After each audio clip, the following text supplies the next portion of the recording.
Morning students. Friday. Last class I explained the poetry to you and asked you to memorize it. Did you memorize? Did you memorize the poetry I am every woman? Hope you have memorized it. Write it down as a test. Then the previous class I was doing with your idioms and phrases from the third prose lesson. After third prose lesson, I started with the idioms and phrases. I explained to you about the phrases, phrasal verb, isn't it? Now let's continue. What is the phrase I explained to you? I gave us some examples. Now let's learn about what is a phrasal verb on page 67. Come to page 67. Opening English readers to page 67. As phrasal verb is an idiomatic phrase consisting of a verb and another element I told you. So it's typically an adverb and a preposition, or sometimes even both will occur. An adverb also will occur, a preposition also occur after the phrase, the meaning of which is different from the meaning of its separate parts. So example, C2, or a combination of both, such as look down on. So both this is a group of phrase which is having an adverb and as well as a phrasal verb. Okay, an adverb as a phrasal verb. Look down upon a verb as well as an adverb. So both will occur there.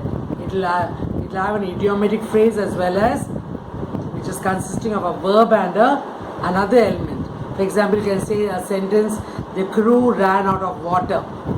The crew ran out of water and food before they could complete their expedition. So in this above sentence is what? Ran out. Ran out means what? Everything got over.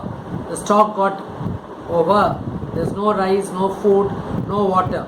Okay. So the above sentence, ran out, is a phrasal verb, which means everything is being used completely.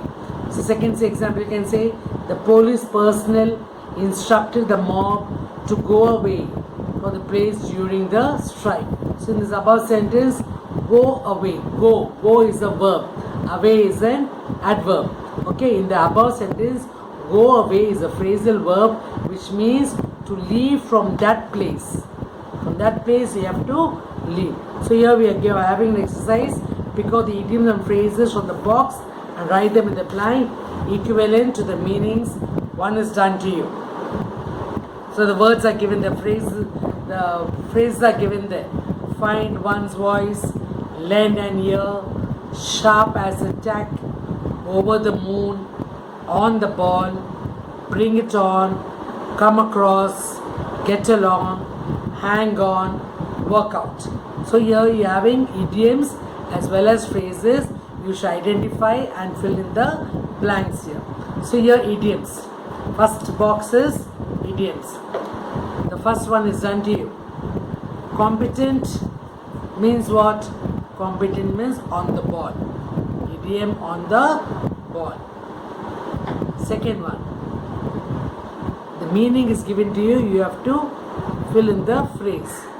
Become more confident in expressing oneself. It means what? What phrase that meaning is? To find one's voice. The words are given there, see. Finds one's voice. First one. Find one's voice. You should put it in the second idiom. Become more confident in expressing oneself. Find one's voice. Third one. Extremely happy. She is over the moon. Idiom. Extremely happy means what? Over the moon. Mentally agile. Sharp as a tack. That means very shrewd. Sharp, mentally alert. Sharp as a tack. Mentally agile, sharp as a tack. Listen. Give an ear to me means what? Don't pluck your ears and give. Here listen means what? Give an ear. Give an ear means what? Listen to what I'm saying. Listen to what I'm saying. Lend your ears means what? Lend your ears means listen to what I'm trying to tell you. Lend an ear means listen. So these all are the first block, all are idioms. Competent, on the ball, become more confident in expressing oneself, find one's voice, extremely happy, over the moon, mentally agile, sharp as a tack, listen, lend an ear. So next column is all phrases. To meet or find by chance, to come across.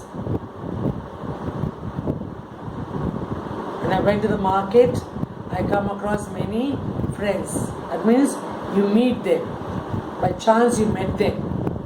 So to meet or find by chance means what? You come across. To exercise, to work out. Phrase here, work out. To exercise, to work out. To accept a challenge with confidence. Bring it on. To accept a challenge with confidence, bring it on. To have a friendly relationship, to get along. I get along with all my friends. That means what? To have a friendly relationship. I get along well with my parents. I get along well with my colleagues. Okay, to have a friendly relationship. To keep something, hang on. To keep something, hang on. That's all idioms and phrases. Now let us do the next exercise.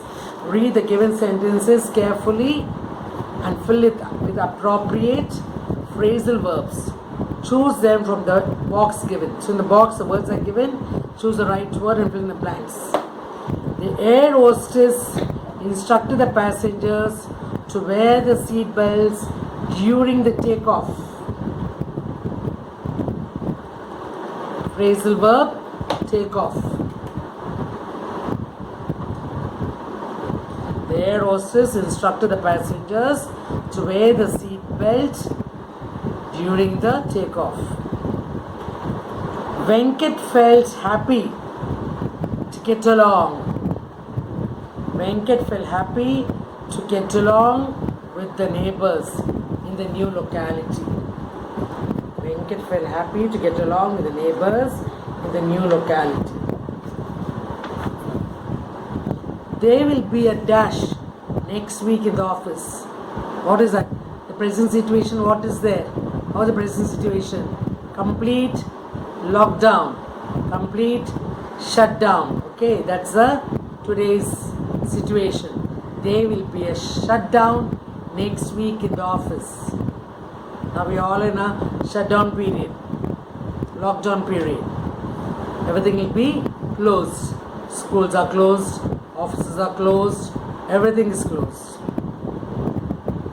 There will be a shutdown next week in the office. Doing warm-up every day in the mornings keeps one healthy. Doing warm-up every day in the morning keeps one healthy. The mother instructed the maid to look after the child carefully. The mother instructed the maid to look after. Look after means to take care. The mother instructed the maid to look after the child carefully. Read the given passage next exercise. Read the given passage carefully and fill the blanks with suitable phrasal verbs from the box given.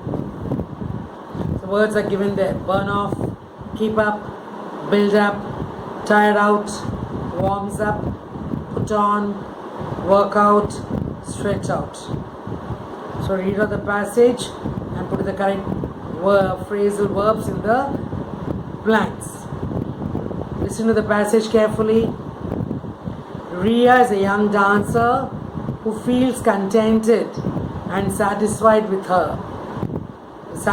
herself. Let's hear from her. Hi everyone, I am Ria. I suppose I am really lucky because I don't put on weight easily. I don't put on weight. The first phrasal verb, put on weight easily. I never work out in the gym. I never work out in the gym, and the only time I stretch out is when I need something from the top shelf. Understood? I stretch out. The only time I stretch out is when I need something from the top shelf. I tried aerobics several times, but I couldn't keep up with the others. I tried aerobics several times, but I couldn't keep up with the others. I take my pet for a walk thrice a day though, and that helps to burn off the calories. I usually watch what I eat, but I sometimes binge on ice cream. Did you understand all the phrasal verbs there? It's quite easy. So I'll read it once again, pay attention. Hi everyone, I'm Ria. I suppose I'm really lucky because I don't put on weight easily. I never work out in the gym, and the only time I stretch out is when I need something on the top shelf. I tried aerobics several times, but I couldn't keep up with the others. I take my pet for a walk thrice a day though, and that helps me to burn off the calories. I usually watch what I eat, but I sometimes binge on ice cream. Binge means sometimes I can't resist, I eat ice creams. The next paragraph. My sister Dia is a real fitness fanatic. That means she's very fitness fanatic means what? Very self-conscious. Her sister Dia is very self-conscious. My sister Dia is a real fitness fanatic. Before she works out, she warms up. Warms up means she does exercise, warming up. Before she works out, she warms up every day with push-ups, sit-ups, stretches and a jog around the park. She says it's important to build up good levels of strength and stamina. I don't want to overdo it though. A fitness regime like hers would tire me. Tire means would tire out me.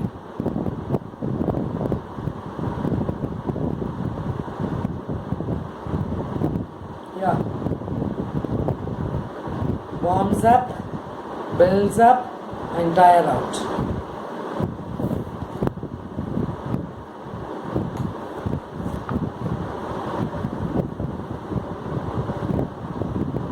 The next is story writing. Story writing, I'll read the points given there, how to prepare a story. Okay, story writing, telling stories an art.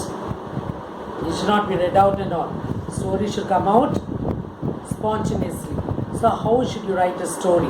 So they're giving you some nice hints, the techniques how to write a story. Story writing is an art which involves planning. First you must plan what story you are going to say. What's the heading for the story? You have to do a research on the story. You should see whether you are skilled in saying the story. A good story teller makes decisions ahead beforehand that drives the stories forward. Engage their audience and relate information important for the telling of their story. The techniques you followed to prepare a story, and given some techniques there.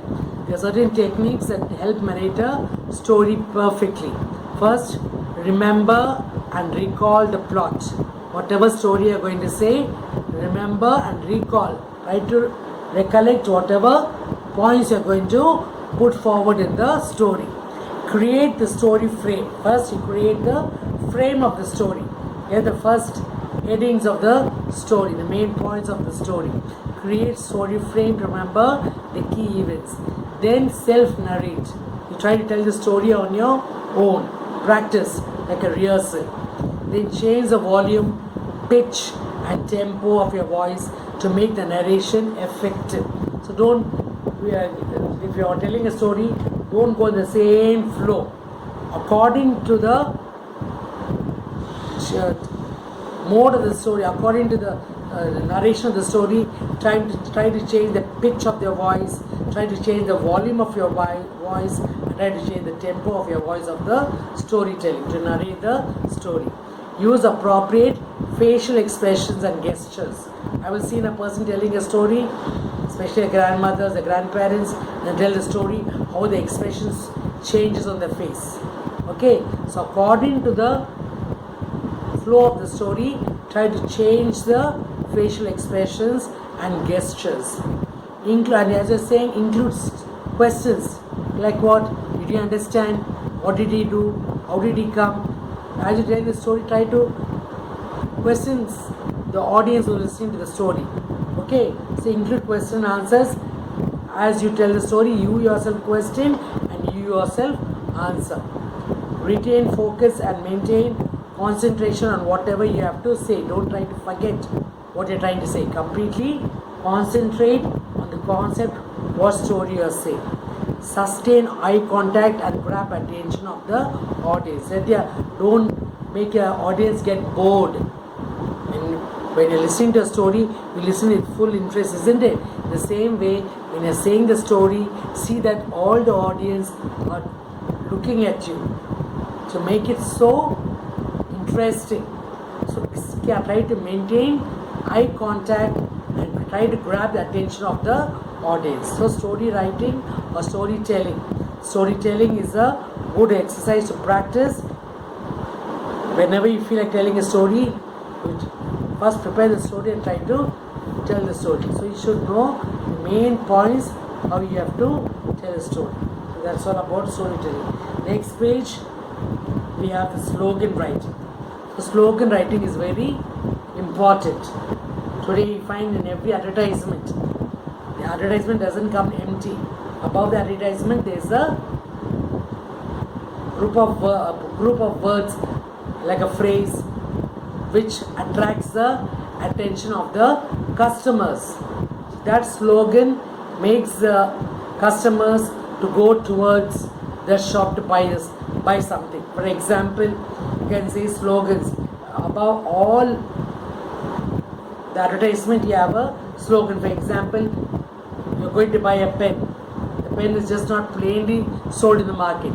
To make you buy the pen, the marketer, the person who is manufacturing the pen is using big slogans on the pen box. Okay, he writes something to attract the customer for you to buy it. So he says different things to make you buy the pen. Swift flow, he'll say attractive, nice writing, nice flow in writing, smooth writing. The pens are the tongue of the mind, he says. So some slogans are given on the box of whatever item you're going to buy. So what is a slogan? A slogan is usually a short phrase that is easy and catchy to remember. A slogan is a short phrase which is easy and catchy to remember. They are often used in advertisements and by political parties or organizations. I will see in the political parties, they are having a meeting, definitely there will be a banner. On the banner they would have written something.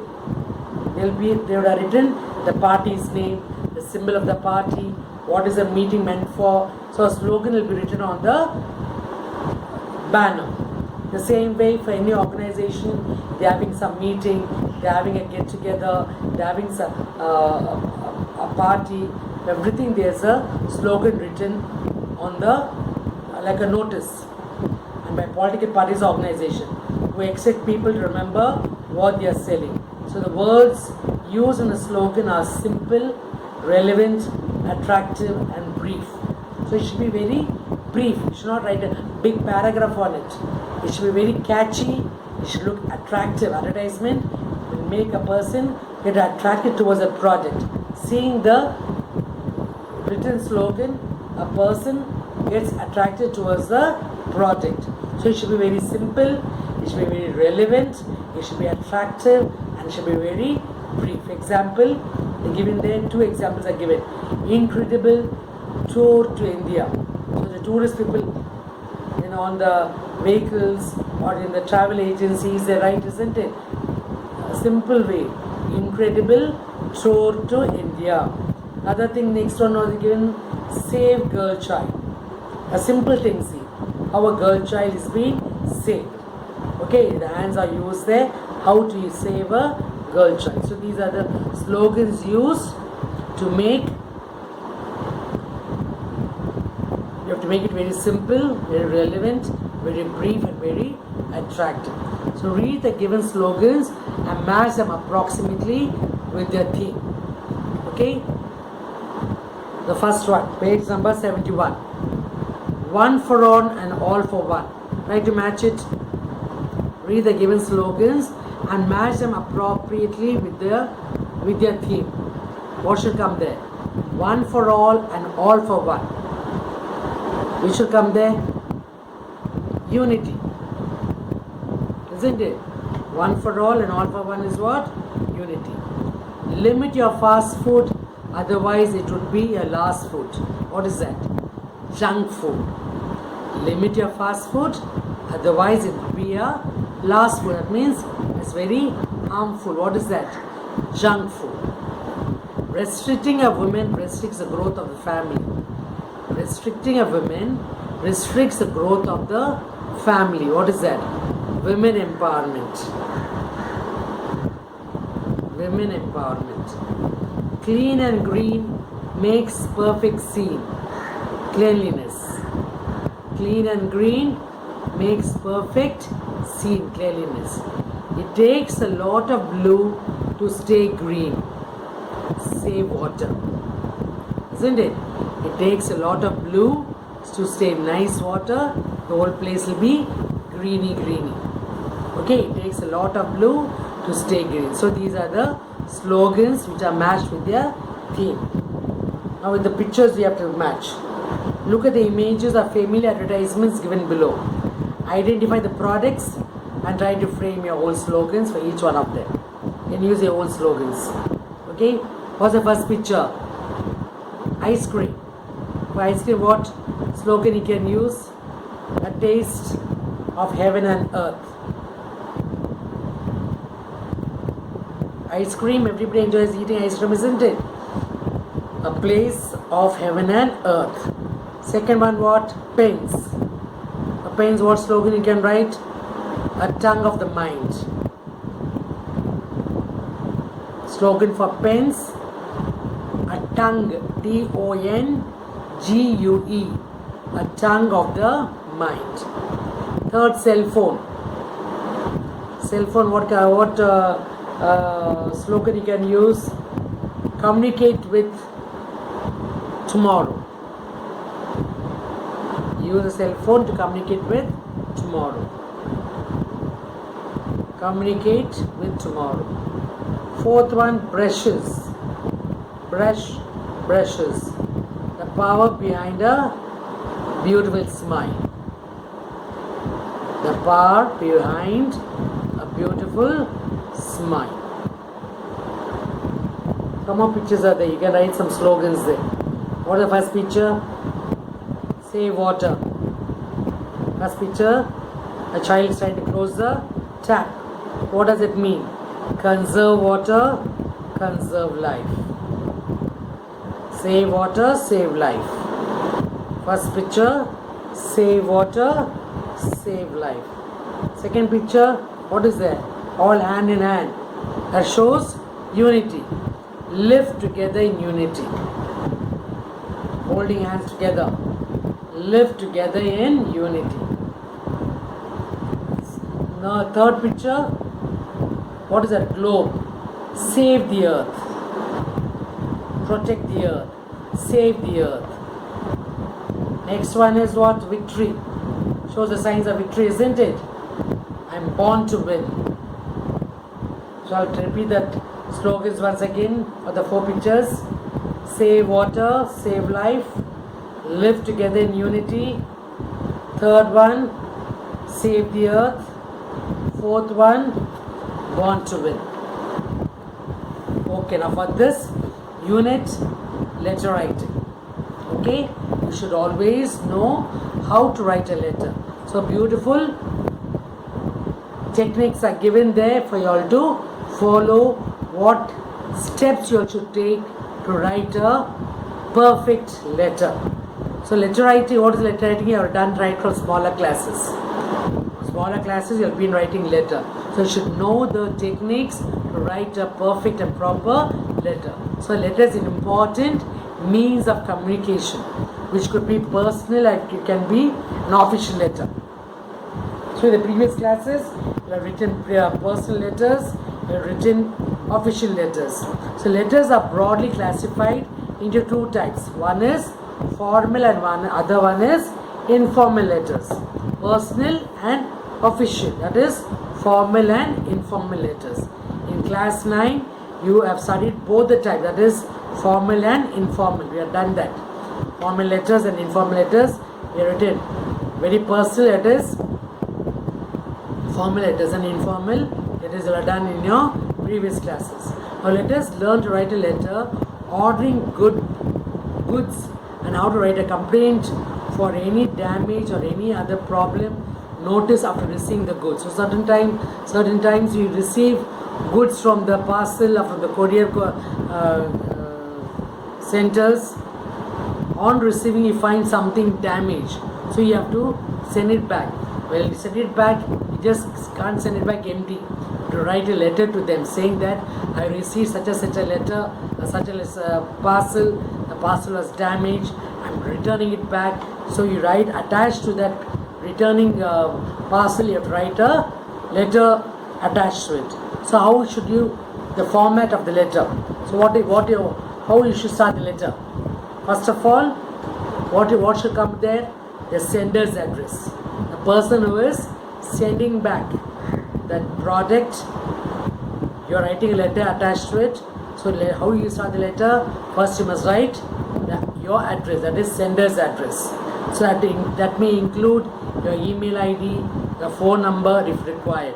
So the sender's address, you put down your address, as well as if you have an email ID, number, email ID or the phone number, you can mention that. Then date, the day you are sending.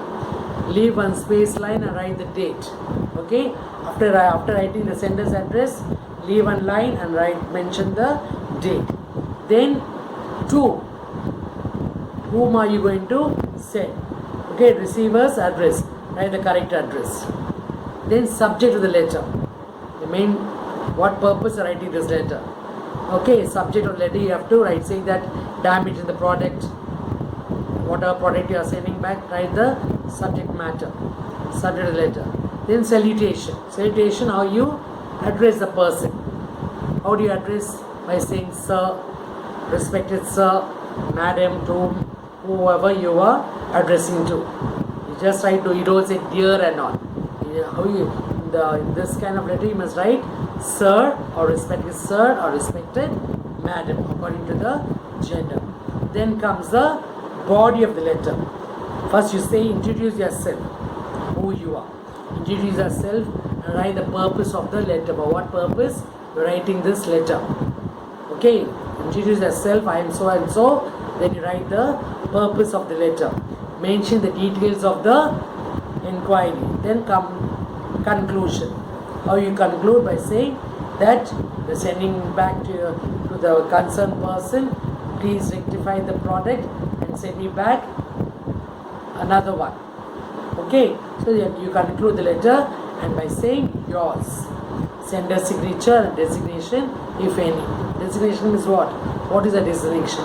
Whether you are a teacher, whether you are a lawyer, whatever you are, you must write the designation. There's a model is given there. Model of the letter. I want you to write on this letter in your composition books. Okay. Here there's a letter written by Miss Deepa. Miss Deepa, an NGO, writes a letter to the wholesale bookshop dealer, placing order of 100 copies of medium-size English Oxford Dictionary. Okay, see, right, the same format you'll use. Miss Deepa, okay, she's an NGO, and then the name of the place, and if you have an email address, please put on an email address.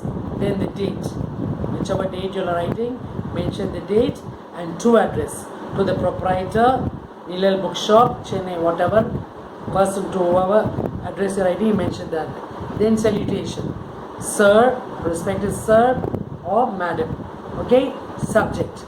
Order for English. What's the main point of the concept of the letter? Ordering for 100 copies of medium-sized English Oxford. That comes in the subject matter. Subject, order for English Oxford dictionaries. Okay, write the subject. Then write the letter.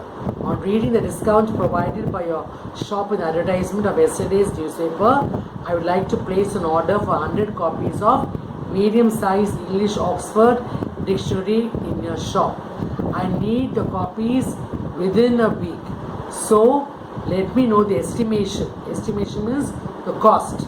Let me know the estimation for the bulk order placed as early as possible. So this is the body of the letter. In conclusion, thank you. Yours faithfully. Who's writing? Deepa is writing. So mention your name there. Deepa. Okay, this is the letter ordering for dictionaries. The next letter, letter of complaint.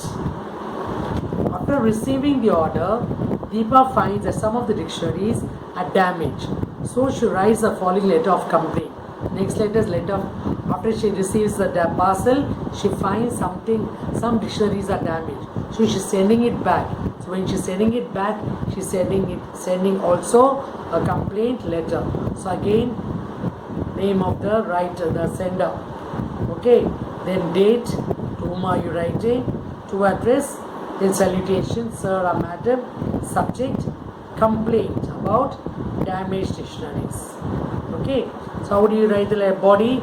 On receiving the order of 100 copies of English dictionaries, Oxford dictionaries from your shop, I found that around 25 copies of them were damaged. So out of 100 copies, how many copies are damaged?